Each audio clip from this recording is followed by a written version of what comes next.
my faith is going to new levels. I will give like I have never given before, until I see what we have never seen before. We're lifting Jesus up, we're lifting Jesus up, we're lifting Jesus up, we're gonna praise Him. Bago na. Magandang umaga po sa ating lahat. Ako po si Sister Esther. Welcome po sa ating Daily Manna. At para po sa ating verse for today, samahan niyo po akong basahin sa Hosea chapter 3, verse 1. Babasahin ko po sa New Living Translation. Then the Lord said to me, "Go and love your wife again, even though she commits adultery with another lover." This will illustrate that the Lord still loves Israel, even though the people have turned to other gods and love to worship them. Tayo po ay sandaling manalangin. Panginoon, maraming salamat sa umagang ito, sa panibagong buhay, panibagong lakas na minsan pa ay muli mo kaming binangon. Salamat sa mga tumutunghay, nanonood at nakikinig ng Daily Manna. Pagpalain mo po sila at ikaw ang Diyos na patuloy na umabot sa kanilang pangangailangan sa araw na to. Salamat sa mga salita mong aming mapapag-aralan at mapapakinggan, maging kalakasan at patuloy na maging pundasyon ng aming pananampalataya. Samahan kami ng Banal mong Espiritu Santo upang lubos kami magkaroon ng kaunawaan sa iyong mga salita. Sa iyo ang pinakamataas na papuri sa pangalan ni Jesus. Amen. So, ang ating pong tema sa month ng February is yung unchanging love of God. At dahil alam naman natin kapag pumapasok na yung Feb month, nagiging pag-ibig yung kabuoang tema. Pero nawa po sa umagang ito kung paano yung pag-ibig natin sa isa't isa bilang tao ay higit nating makita yung pag-ibig ng Diyos. Tama po.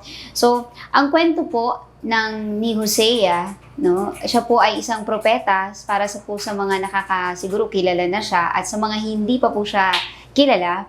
Ang love story ni Hosea, pinili ko siya kasi hindi yung kwento ni Hosea o yung love story niya, hindi siya yung typical love story na napapanood natin sa TV o sa movie o napapakinggan natin.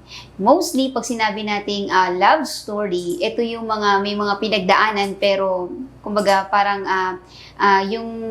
yung pag-ibigan ng dalawa mutual. Kumbaga pareho nilang mahal yung isa't isa. Etong kwento ni Hosea at ng kanyang asawa na si Gomer ay hindi siya matatawag mo sigurong parang love story, pero hindi talaga siya as in love. Kasi hindi naman siya nabuo sa love. Pero eto yung story niya na pag mineditate natin o pinag-aralan natin, makikita natin dito na meron pala behind this story, makikita natin yung lalim, yung lawak, at yung laki ng pagmamahal ng Diyos sa bawat isa sa atin. So, inong time na po ito para to give you a history, para maintindihan po natin ng konti, nung time na to, ang Israel ay nahati na siya, na-divide na siya. May tinatawag na Northern Kingdom at saka Southern Kingdom nung time na to. And si Lord, patuloy siyang nagpapadala ng mga prophets, different prophets, para yung mensahe niya ay patuloy pa rin maibigay sa kanyang bayan o sa kanyang mga nilika. Kasi yung pag-ibig ng Diyos nagpapatuloy pa rin naman. Though kahit na ang tao ay nabubuhay o nagsimulang mabuhay on their own way. Pero makikita natin dito yung lalim ng pag-ibig ng Diyos sa ating lahat. At nag-start yung story ni Hosea at ni Gomer nung si Lord ay nangusap sa kanya in chapter 1, verse 2. Mabasahin ko po. When the Lord first began speaking to Israel through Hosea, He said to him, "Go and marry a prostitute, so that some of her children will be conceived in prostitution. This will illustrate how Israel has acted like a prostitute by turning against the Lord and worshiping other gods." So, dito sa unang talata, si Lord ay nangusap at binigyan niya ng instruction si Hosea na, okay, paraphrase ko na lang po, para medyo mababaw lang. Sabi ni Lord kay Hosea, maghanap ka ng asawa mo. ng mapapangasawa mo. Pero binigyan niya ng specific si Lord ng binigyan ni Lord ng specific si Hosea ng mapapangasawa, kuha ka ng prostitute. Okay, hindi po natin dinidiscriminate yung ganitong klase ng uri ng pamumuhay. Like what I said, itong story nito ay kung paano si Lord ay gumawa ng isang example para ipakita niya yung tinatawag na redeeming love. Okay? Dito natin siya makikita.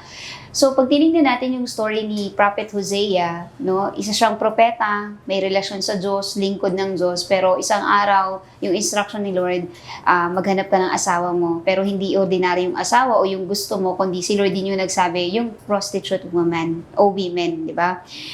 Pero si Hosea, makikita mo dun sa salita o dun sa talata, hindi siya nagtanong, he never questioned God, bakit prostitute women, a woman, Lord? Bakit hindi yung gusto ko? Or bakit hindi ganitong klase ng babae? Kasi naiintindihan ni Hosea, may purpose si Lord, may plano si Lord. Kasi nung time na to, ang Israel ay nahumaling sa pagsamba sa mga Diyos-Diyosan.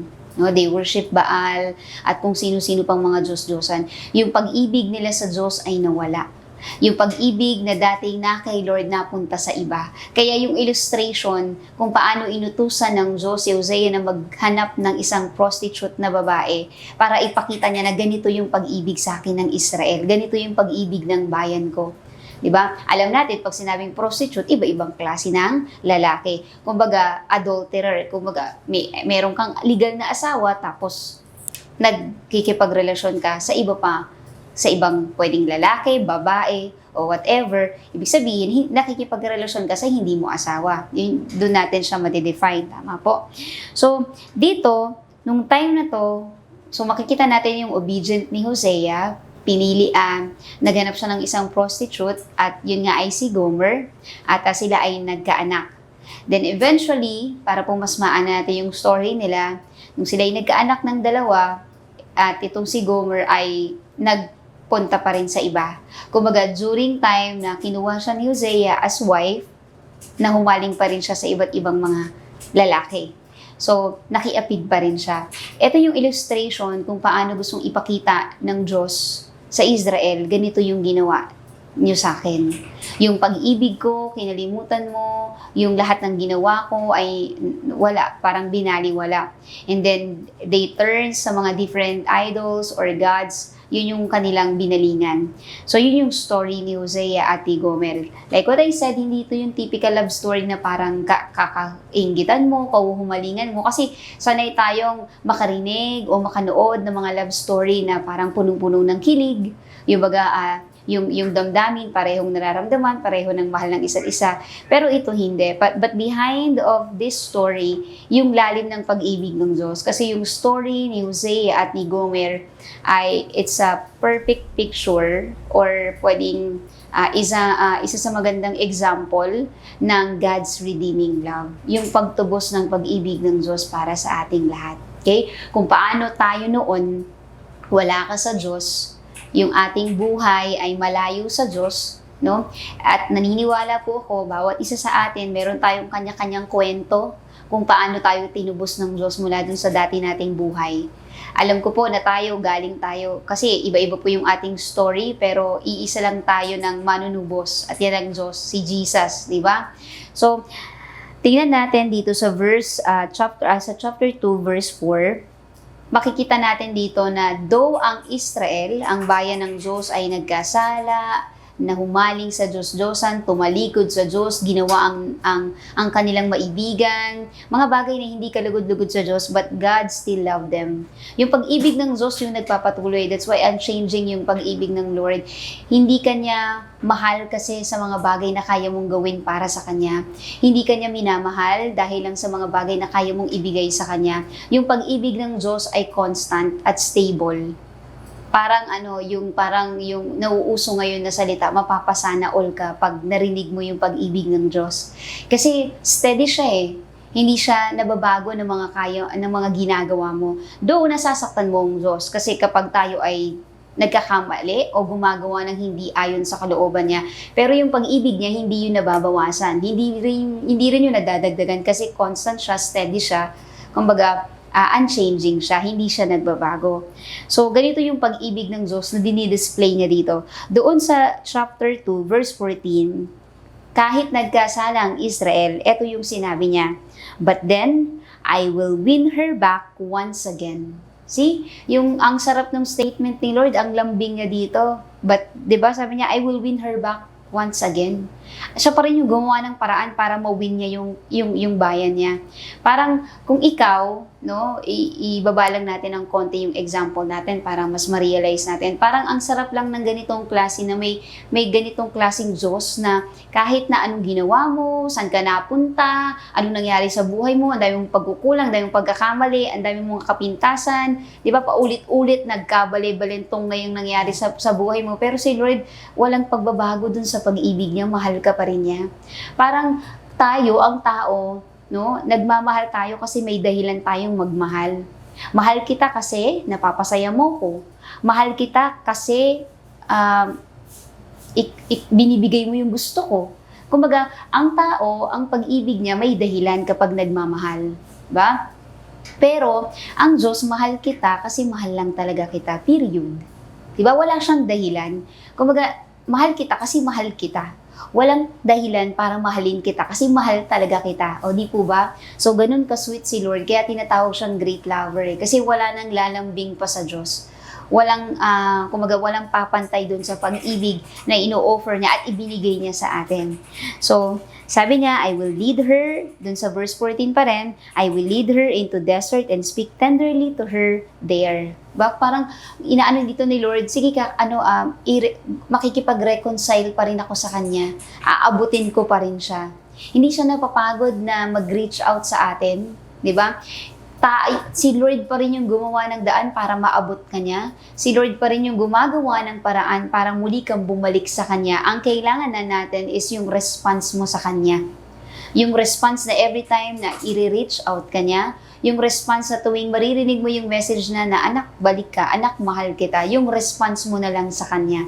Yun na lang yung hinihintay ng Diyos. Pero siya, all the way, and all this time, siya pa rin yung gumagawa ng paraan para ikaw at ako ay maabot niya. Pa? Ganun yung pag-ibig na pinoportray dito ni Lord.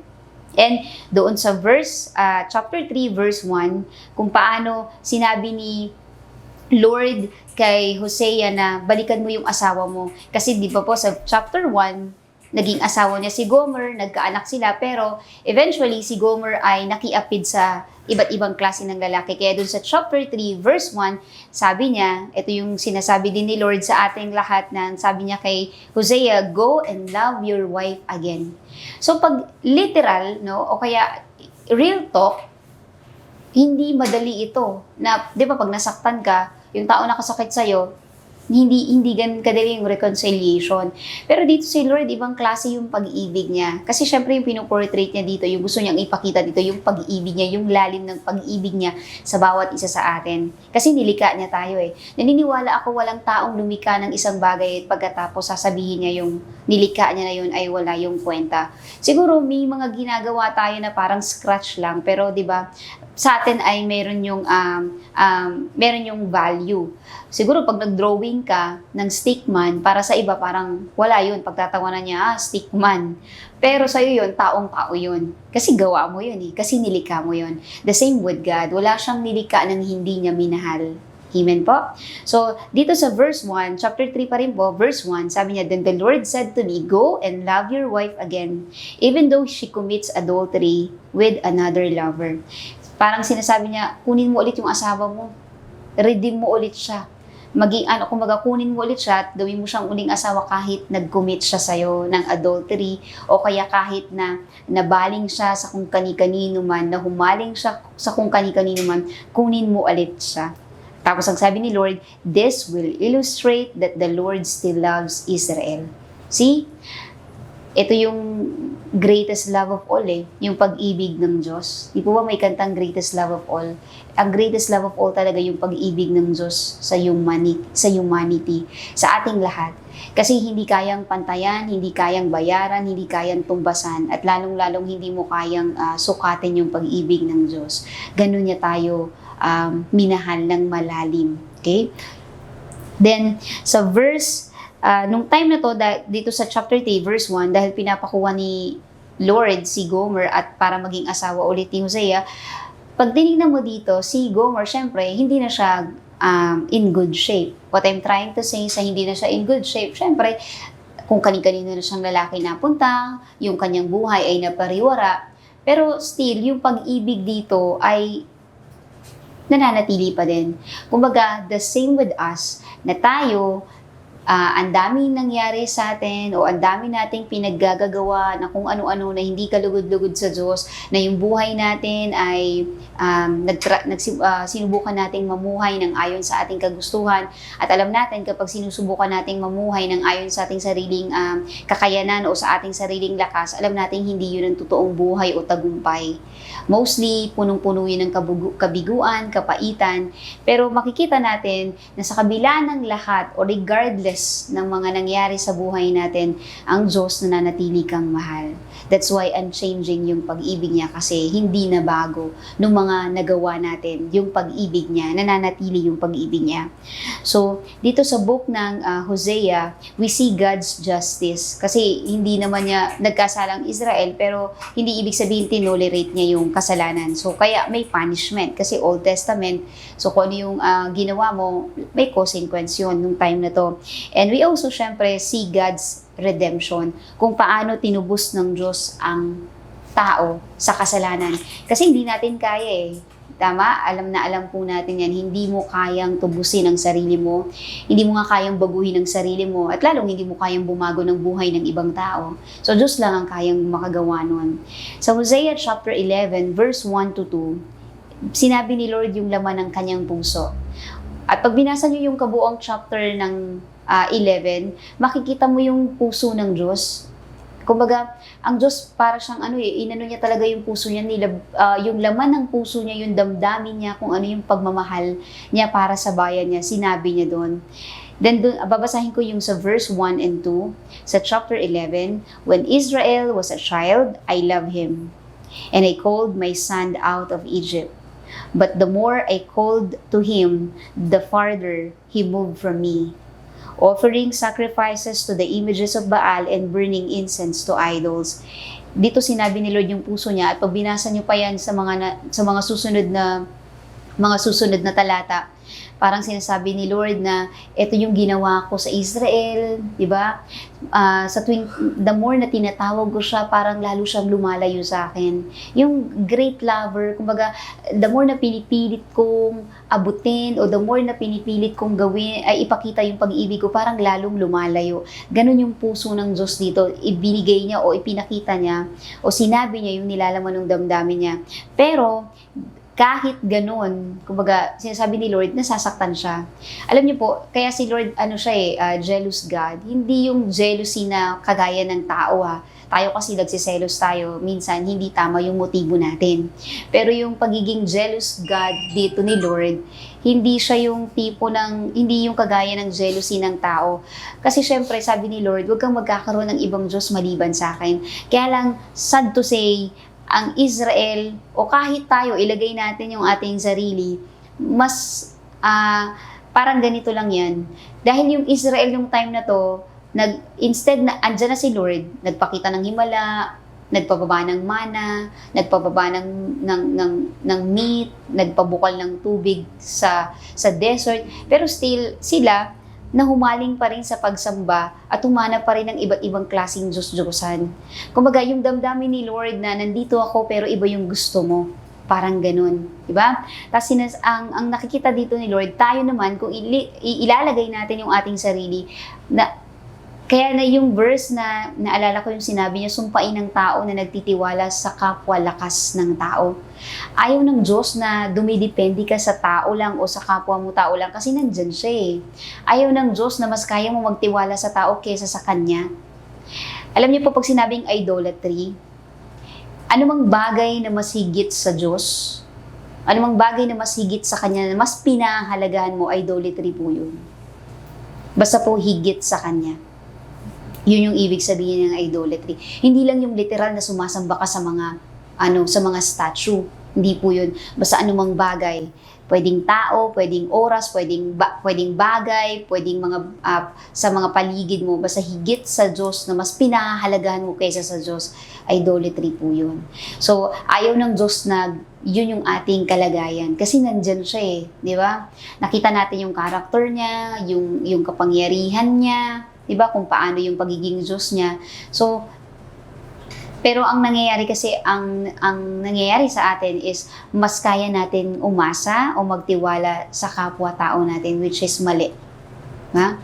So, makita natin na si Lord. Kaya sinabi niyo dun sa 10 Commandments niya, di ba, yung number 1. Syempre na siya yung Diyos, di ba? Walang ibang Diyos maliban sa Kanya. And then sa verse 8, chapter 11, verse 8 to 9, ito pa rin yung ni Lord, ito pa rin yung pag-ibig ng Diyos. Though ang kanyang bayan ay gumawa ng mga bagay na hindi kalugod-lugod sa kanya, at ikaw at ako, siguro sa buhay natin ay naging unfaithful tayo kay Lord, at maaaring yung buhay mo ngayon ay hindi ayos, at lahat ng bagay sinubukan mo na pero wala pa rin, pinipilit mong ayusin pero andyan ka pa din sa magulong sitwasyon, na pinipilit mong makaalis sa mga kung ano-anong klaseng bisyo pero nananatili ka dyan. Kapatid, may pag-asa pa. Pag lumapit ka sa Diyos, makikita mo yung lalim ng pag-ibig niya. Dito sa chapter 11, verse 8 to 9, sabi ni Lord, "Oh, how can I give you up, Israel?" Wow. Parang nakita mo niyo po yung statement ni Lord, "Oh, how can I give you up?" Parang pag pinara-praise mo to sa mas mababaw lang na statement, parang hindi kita kayang bitawan. Parang yun yung sinasabi ni Lord. O, di ba? Parang sana all, hindi kita kayang bitawan. Napakalalim ng pag-ibig niya. "Oh, how can I give you up?" Di ba? Tapos sabi niya, "How can I let you go?" Great lover talaga si Lord kasi ganito yung lalim ng pag-ibig niya. "How can I let you go? How can I destroy you like Admah or demolish you like Zeboim?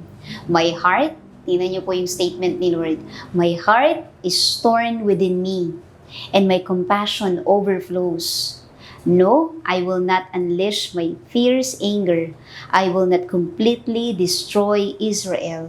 For I am God and not a mere mortal. I am the Holy One living among you, and I will not come to destroy." Nakakatuwa yung statement ni Lord, yung kanyang words dito, napakalalim ng pag-ibig niya. At ang nakakatuwa po, pag pinansin niyo, meron akong napansin dito na parang mapapaisip ka. Yung sinabi niya dun sa verse 9, sabi niya, "For I am God and not a mere mortal." Di ba sinasabi niya yung pag-ibig niya sa Israel, sa bayan niya, sa tao. Tapos sabi niya, "Diyos ako, hindi ako tulad ng tao, hindi ako tao." Meaning to say, yung pag-ibig ng Diyos at ng tao, magkaiba talaga. Kasi kapag ang tao nasaktan, naloko, di ba give up na agad? Di ba let go na agad? Bitaw na yan Pero si Lord, kaya sinabi niya, Diyos ako, hindi ako tao.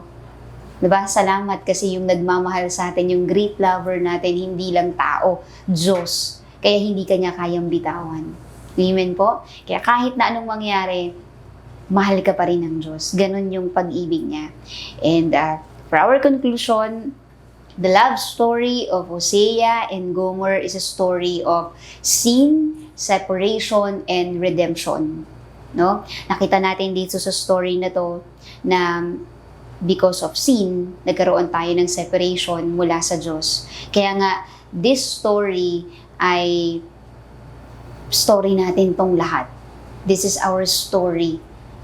Kasi ito tayo nung time na tayo ay nasa kasalanan pa, di ba? Malayo tayo sa Diyos, nakaseparate tayo sa Kanya, pero dahil sa lalim at sa masyadong malaki yung pag-ibig ng Diyos para sa ating lahat, ni-redeem ka niya sa pamamagitan ng Kanyang, syempre, nag-iisang anak, si Jesus, di ba? Jesus came to our rescue. Si Lord lang, si Jesus lang. He paid the price for our redemption on the cross. Yun yung pinakamalalim na picture ng pag-ibig ng Diyos. Binayaran niya yung hindi mo kayang bayaran. Para kang kung naranasan niyo pong sumakay sa jeep, tapos wala kayong pambayad, kumbaga, naiwan niyo yung wallet niyo, or kulang yung pamasahe nyo, pero may isang nag-offer na bayaran niya yung pamasahe mo. What a relief, tama po ba? Kung na-experience nyo na yung ganun, parang ganun. Yung ang sarap lang ng isang bagay na hindi mo kayang bayaran pero may nagbayad para sa'yo. And that's how Jesus paid sa ating mga kasalanan, sa akin at sa'yo, to our sin on the cross. Kung paano niya pinakita yung binigay niya yung kanyang sarili, di ba? At yung pag-ibig ng Diyos ay nananatili. Kaya sinabi niya yung noon, ngayon, at magpakailanman siya talaga yon. Kumbaga yung pag-ibig niya, stable and constant. Pwede mo siyang panghawakan kasi meron kang Diyos o great lover na hindi nagbabago. Amen po. So marami pong salamat. Tayo po ay mag-closing prayer. Lord, maraming salamat sa mga salita mo. Salamat, Panginoon, sa story ni Hosea at ni Gomer na pinakita mo, Panginoon, sa story na to, Lord God, na yung lalim ng pag-ibig mo sa bawat isa sa amin, na kahit hindi kami faithful, na kahit minsan we're trying to do things on our own, na kahit minsan ay mas kaya namin magtiwala sa lakas ng tao, mas kaya namin panghawakan yung pangako ng tao kesa sa iyo, Lord. We're very sorry, Panginoon, sa mga attitude at sa mga ways na ginagawa namin, Panginoon, na hindi according to your will, hindi ayon sa kalooban mo o sa plano mo, Panginoon. At dalangin ko, Panginoon, patuloy mong abutin ang bawat isa, patuloy kang kumilos, at patuloy kami, Panginoon, na makasumpong, Panginoon, ng habag at ng pabor mula sa iyo. Maraming pong salamat, pagpalain mo ang bawat isa na nakinig at tumanggap ng iyong mga salita. Sa iyo pong pinakamataas na papuri, sa pangalan ni Jesus. Amen. Good morning po. Isang taos-pusong pasasalamat ang nais nating iparating sa ating mga mapagbigay na donors at sponsors. Mas maraming napagpalang buhay dahil sa inyong taos-pusong pamimigay. Kayo mismo ay pwedeng maging daluyan ng pagpapala. Maaari po kayong magpadala ng inyong donasyon sa mga sumusunod na bank details. Bank of the Philippine Islands. Account name: Church of God's Miracles. Account number: 001543 063807. China Bank. Account name: Church of God's Miracles. Account number: 151-087-0415. Para sa ating iba pang announcements, ang ating mga oras para sa ating Sunday services ay ang mga sumusunod. First service, alas 7 hanggang alas 8 ng umaga. Second service, alas 9 hanggang alas 10 ng umaga. Third service, alas 7 hanggang alas 8 ng gabi. Araw-araw din tayong may daily manna tuwing Lunes hanggang Sabado ng alas 7 ng umaga sa pamamagitan ng ating live streaming. At ganun din po ang ating Revival Night na ginaganap tuwing Miyerkules simula alas 7 hanggang alas 8 ng gabi. Ang ating 5 minuto ay pinapalabas tuwing Martes, Huwebes at Biyernes simula alas 6 ng umaga sa Facebook at YouTube. Maraming salamat at God bless us all.